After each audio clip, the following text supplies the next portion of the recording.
Masomo ya misa takatifu Ijumaa, juma la 33 katika kipindi cha kawaida. Somo la kwanza, Makabayo wa kwanza, sura ya 4, mstari wa 36 hadi 37, kisha mstari wa 52 hadi 59. Somo katika kitabu cha kwanza cha Wamakabayo. Siku zile Yuda na ndugu zake walizemezana. Maadui wetu wameshindwa. Imetupasa sasa kuondosha uchafu wa hekalu na kuliweka wakfu tena. Askari wote wa majeshi wakaenda kwa makundi kwa mlima wa Sioni siku ya 25 ya mwezi wa 9 katika mwaka wa 148.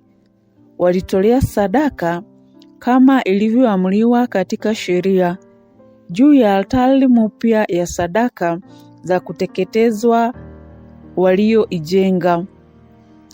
Wakati ule ule na siku ile ile watu wa mataifa walipoichafua altari, siku ile ile ilibarikiwa tena na Wayahudi wenye kuimba nyimbo na kupiga vinumbi, vinanda na matoazi. Watu wote wakaanguka kifudifudi, wakaabudu na kumsifu Mungu aliyewapa ushindi. Wakafanya sikukuu ya kutabarukiwa altari muda wa siku 8, na kwa furaha wakatolea sadaka za kuteketezwa na sadaka za kumsifu Mungu na kuomba amani. Wakapamba ukuta wa mbele ya hekalu kwa taji za dhahabu na ngao. Wakatengeneza uwanja na nyumba zake, wakaviwekea milango. Kukawa na furaha kubwa sana kati ya watu. Wakaondoa ile haya iliyoletwa na watu wa mataifa. Yuda na ndugu zake na mkutano wote wa Israeli wakakusudia ya kwamba siku ya kutabarukiwa altari zitaadhimishwa kwa furaha na shangwe kila mwaka. Wakati huo huo, muda wa siku 8 tangu siku ya 25 ya mwezi wa 9. Neno la Bwana. Tumshukuru Mungu. Zaburi ya kuitikizana. Mambo ya Nyakati wa kwanza, sura ya 29, mstari wa 10, 11 hadi 12. Kiitikio: tunausifu utukufu wa jina lako, e Bwana. Tunausifu utukufu wa jina lako, e Bwana. Utukuzwe, e Bwana, Mungu wa Israeli baba yetu, milele hata milele.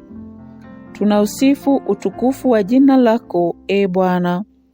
Ukuu ni wako, e Bwana, na uweza, au utukufu na kushinda na enzi. Maana vitu vyote vilivyo mbinguni na duniani ni vyako. Tunausifu utukufu wa jina lako, e Bwana. E Bwana, ufalme ni wako, nawe umetukuzwa. Mkuu juu ya vitu vyote. Utajiri na heshima hutoka kwako. Tunausifu utukufu wa jina lako, e Bwana. Nawe unatawala juu ya yote, na mkononi mwako mna uweza na nguvu. Tena mkononi mna kuwatukuza na kuwawezesha wote. Tunausifu utukufu wa jina lako, e Bwana.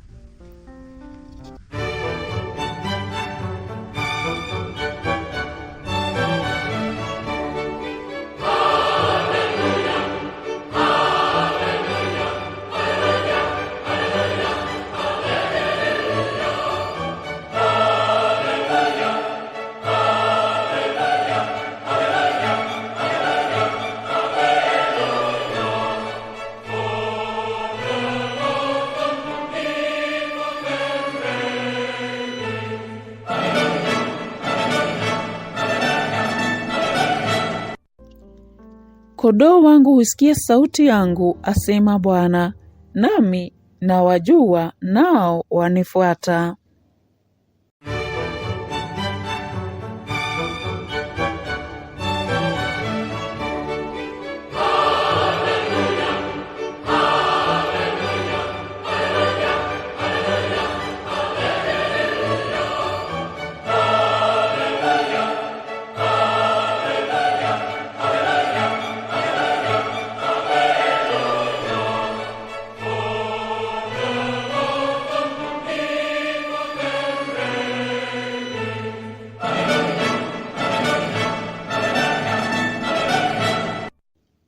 Somo la Injili takatifu ilivyoandikwa na Luka.